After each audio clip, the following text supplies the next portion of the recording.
হ্যাঁ ভিউয়ার্স, চলে আসলাম নতুন একটি ভিডিও নিয়ে আপনাদের সামনে। দেখতে পাচ্ছেন একদম তরতাজা গলদা চিংড়ি এখানে বাছাই করা হচ্ছে, ছোট বড় মাঝারি সাইজের, একদম ফ্রেশ রিফ্রেশ।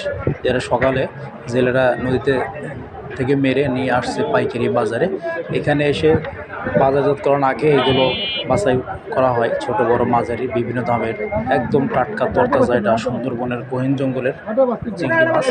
এখানে গলদা, রূপা, হরিণী চিংড়ি পাওয়া যায়। দেখতে পাচ্ছেন অত্যন্ত সুন্দর চিংড়ি মাছ।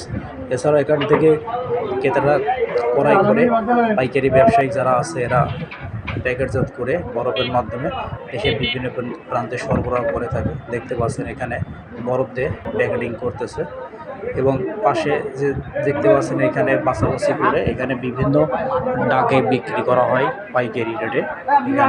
এখানে বিভিন্ন ধরনের ব্যবসায়িকরা আসে এখানে ক্রয় করতে। এটি হচ্ছে বাগেরহাট মংলা থানায় বাজারটা। দেখতে পাচ্ছেন চিংড়ির সাইজগুলো অত্যন্ত শোচনীয়, অনেক বড় বড় সাইজ, কেজিতে 20 টাকা 25 টাকা কেজি হয়। খেতেও অত্যন্ত সুস্বাদু, কেননা এগুলো সম্পূর্ণ নদীর চিংড়ি মাছ। আপনারা চাইলে এখান থেকে ক্রয় করতে পারেন। এটি হচ্ছে বাগেরহাট জেলায় মংলা বাজারে পাইকারি মাছের আড়তে এখানে বিক্রয় করে।